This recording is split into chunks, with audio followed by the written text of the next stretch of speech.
Kaabang-abang, diretso na agad. Wala nang patumpik-tumpik pa.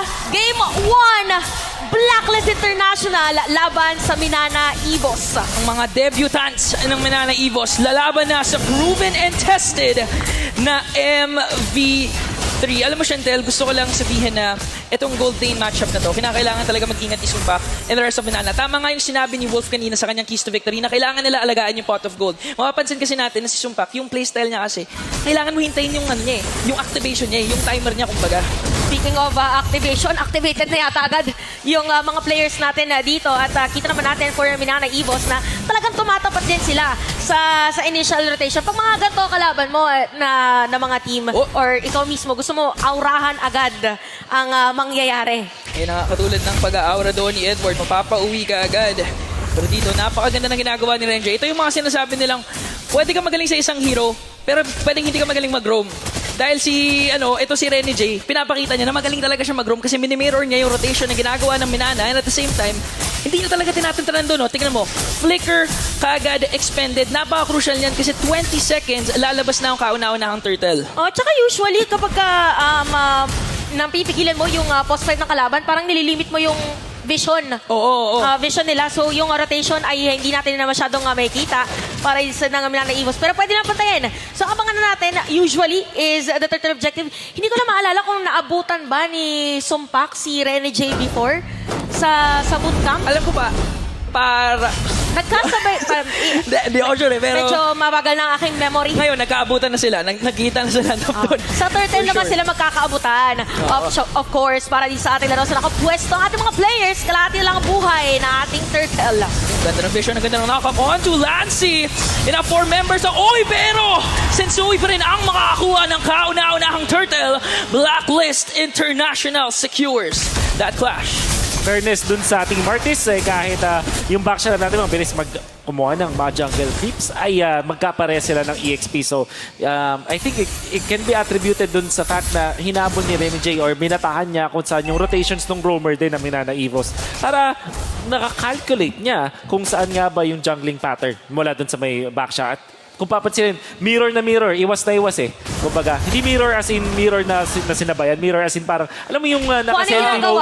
Naka-selfie mode? Parang parallel universe. Oo. Yan, parallel universe na kung merong Sensui play, meron ding ibang play dun sa may bottom lane. So makikita natin ngayon na medyo, more on objectives ang ginagawa ng ating mga teams. Doon muna sila nakafocus at nagkakaagawan ng mga pwedeng agawin. Rinetrip pa nga ni Sensui para hindi talaga maka-farm doon si Kaizen. And grabe, napaka-aggressive. Talagang sinusulit ng Blacklist International yung early game capabilities nila. And si Renji ata makakita ang dalawa dito on to Minana. Pero objective lang. Dito lang muna tayo sa mid lane. And speaking of Sumpak, na kanina i-mention natin na importante nakasecure naman siya ng kanyang Haskos agad. Pero mukhang pagtitripan siya ng mga members dito ng Blacklist. The emphasis now is the gold lane. Sakto kasi, yung keys to victory natin, parang yun talaga yung pinakakailangan talaga na mag-focus kung paano nila pipigilan. Again, Iritel to. Pagka tumakbo ang isang Iritel, ay mahirap. Speaking of tumatakbo, may marathon na makikita sa may bottom lane. Pero ang ganda ng doon. Kalmot doon ni Sensui. Na-OHEB dito. Pinalabas na ang mga machine gun. And now Sensui draws the first blood. At meron pang decimation nakasabay to bring down Spider-Man's Blacklist International. Pinapakita ngayon kung ano talaga kami. Mainit. Dito si Kuya Sensui. Dumiretso agad na dalawang decimate. Doon sa may bottom lane for Minana Evos. Is this because na pang late game ba yung lineup nila? I don't think so. Mas maganda yung late game ng Blacklist International knowing na may irritate sila. Pero malakas yung kanilang team fight. Ang nangyari doon, sobrang MVP nung ginawa nung ni Sensui doon. Dinudge niya yung talon mula doon sa Shield Unity gamit yung kanyang Mortal Coil para meron siyang immunity sa CC. Renjay, ganda na siya dito. On to Lord Jaymar. And now, Sensui talaga pinapakita ngayon kung sino ang tunay na hari ng jungle. It's gonna be a 4-0-0 para sa Sensui Instincts and of course, secures this turtle. Kung babalikan natin yung sinabi kanina ni Wolf bago magsimula yung laban, nakikita natin ngayon na for Blacklist International, umiinit na talaga sila dito sa ating liga. Now at 4-0, 5 minutes and for Minana, medyo malaki ang kanilang kailangan habulin for this 5-minute game time. And focus talaga is bottom lane. At Martis versus Bakshan, jungle matchup. Kung sino yung una mag-snowball, nako, wala na. Talagang siya na yung mananayagan mag-snowball ng sobra-sobra dun sa game. You can see na with 4 kills para sa isang Martis, napakahirap nang i-contain ng jungler Martis na to. And whereas si Baksha, makikita mo na manghihina talaga, mandadamig. Not so makunat if ever. May kita natin ngayon na actually for Minana naman, gagawa sila ng play nila. Pero si Edward naman ang gusto na kuhan dito. Hindi nakasin Primal Wrath right on time. And finally, Minana Evos nakakuha na ng first kill. Nako, parang nga na dito yung Minana. Slowly but surely, sila naman yung naghahabol against Blacklist International with 4.2k gold lead. Items din. Ano bang kakaiba? Yung bilis siguro. Kasi 5K na yung Beatrix. 3.4K lang yung gold laner nila. At dahil din sa ginawa ng Blacklist International, nag-focus sila dun sa may gold lane na gumawa sila ng 2 ikot. Tapos mayroong 2 assists agad kasi si Oheb. Lalo na yung paggamit niya ng Bennett's range kanina. Sobrang solido around the turtle pit sa may bottom lane. Yun yung nakakuha ng first double kill sa Sensui. Kaya low na agad yung mga members ng Minana dahil dun sa ulti ni Oheb. Napakasakit nga talaga ng pinapakita ngayon ng Filipino sniper. Pero if ikaw yung Minana Evos, malaki pa rin tiwala ko kay Lord JM. Mamaya kasi gagawa ng plays yan eh. Napakagaling nga niya magpaikot ng laro. Katulad ng pag-ikot dito ni Kaizen onto Sensui.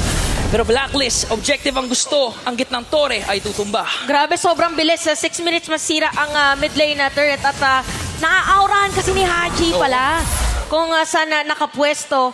At again, yung kanilang rotation dito is after an objective. Dumediretso na naman sila. May kita ulit natin pero bagong turtle magkakasalubungan. Nagkonsin nga dito pero si Edward napigilan ang initiation na gusto gawin ng Minana Evos. Hina Blacklist International. Nagwawala naman talaga Lord JM. Makakatakas doon pero sabi ni Sensui, Spider-Man's dito ka lang dahil hindi ka na makaka-uwi. Hatid pa kita. And now, Blacklist International dominating game number 1. Kaizen hindi na rin makakatakas dito dahil 4 na agents ang sumalubong sa kanya. Pero sabi dito ng Minana, meron yata silang trade na nagagawin. At makapansin ko lang para kay Sensui, parang laging by twos yung kanyang kill. Double kill. So, tatlong clash na naka-double kill si Kuya Sensui. At ang trade na nga lang ng Minana Evos is gonna be the Turtle. Still at 4.2k gold lead. Yep. Minana struggles to even out the game. Minana Evos ngayon talagang sinasalvage na lang nila yung mga pwede pa nila kunin eh. In terms of clashes, even pick-off potential, hindi sila makasabay ngayon with Blacklist International. Kaya tara, let's go for the trade. Kunin na lang natin yung Turtle and later on, try natin i-extend yung game and wait for Sumpak to hit his timer. Grabe tinan nyo. Si Sensui, tapos 3, 4 na players. At maaagawan pa nga. Oh my goodness. Sensui instincts, grabe. Pero Renegade doon, mapaflicker out si Lancy. Wala ng resource on to Minana Evos and now mukhang may plano ang Blacklist International dito. Stop. Sumpak dodging yung bullet pero luging-lugi pa rin when it comes to the gold. Lamang ng 1.6k si Oheb. In fact, isa pa lang yung nabubuong item dito ni Sumpak and that is just a Has Claws. For now, not gonna be enough. At mukhang i-concede ngayon ng Minana Evos for sure yung control ng laban. Especially kasi sobrang tasa na naman ng Blacklist. And interestingly, ni-rush dito ng Valentina, yung Genius One. This could be good para sa side ng Minana kung sakali may mahanap sila na pick-off. Pero kung usapang skirmish at pick-off, lamang dyan yung Blacklist. Meron silang Cho, meron silang Edith na nakita nyo naman kung gaano ka-deadly si Edward gamit yung kanyang splitter. So parang ngayon for Minana, di ba nakita natin merong ibang games na nakakahabol naman basta dedepensa lang ng dedepensa. So tingnan natin kung yun magre-replicate ng Minana Evos coming to this game. Pero of course damage received sa taas yung dalawang players kasi binaburst agad ng Blacklist International. Tila ba'y napupush back ang mga players ng Minana Evos. Again, napakalinis as the turret in the top lane ay masisira din ng Blacklist. Napakalinis nga talaga ng execution ng ating mga agents ngayon. And if Minana Evos, they're really forced to extend this game na lang onto the late game. Yung time na hindi na nagmamatter yung economy, hindi na nagmamatter yung gold lane, and all gonna boil down to the shot goal. Pero alam to ng Blacklist International, kaya tignan nyo, minamadali nila bawat neutral objective na pwede nilang makuha in securing this level 1 Lord uncontested. Yep. Mahirap din if ever na i-contest kasi ano bang level gap? Si Oheb is at level 12, level 10. Si Sumpak, ano bang kailangan gawin ngayon na Minana? Tease Pogi. Taste pogi, no? Ang kailangan gawin, Howie bangs muna. Howie bangs muna. Ang pinaka-kailangan nilang gawin is maybe concede na nila yung outer turret nila tapos itry nilang i-control yung mga minion wave na hindi sabay-sabay yung tatlong lanes na mag-push against them. Ang pinaka best scenario para sa Minana Evos ngayon, walang mawalang inhibitors. But when it comes to the push, for sure yung Blacklist International gamit itong Lord, makakakuha sila ng Torre. Oo, tingnan nyo, yung middle lane possibly makuha. At sinabi natin, di ba, usually pag first lord ay bonus ang inhibitor turret. Pero in terms of the gold league kasi parang kaya eh. Aray! Oh! Aray! Grabe! Di ko nga napansin kung anong ginawa doon ni Owe, pero siguradong si Sumbak 20 seconds bago pa mabuhay ulit. Novatrix na naman yun, for sure. Oo. Haji Oheb. No look, Novatrix. Oo. Fade away shot ang nakita natin, pero top lane. Oh! Ayan na nga si Hitman! And this time, Kazen ang kanyang namataan doon. And now Blacklist International objective pa rin. Makakaisa naman dito ang Minana Evos. Pero sabi ni Sandui, mahabol niya doon si Kazen. Buhay na buhay pa rin ang bonus Lord. Inhibitor turrets, Blacklist International bringing every single one of them. Merong minions na Minana Evos at nag-respawn na rin ang apat na miyembro nila. Pero parang Blacklist International. Op! Magbabak na Oh, lang no! muna. Pero nakaisa pa sila doon. Isang bonus na naman to Spider-Man. At Power mukhang up. lock Oh! tower na. Power up. Ang Blacklist International. Power Pero up. nakita pa doon si Owen. And now the Wala niya. agents, walang minions ngayon. At gusto nila doon si Lord JM. Blacklist International making a statement. Isang mabilis na pagkapanalo para sa Black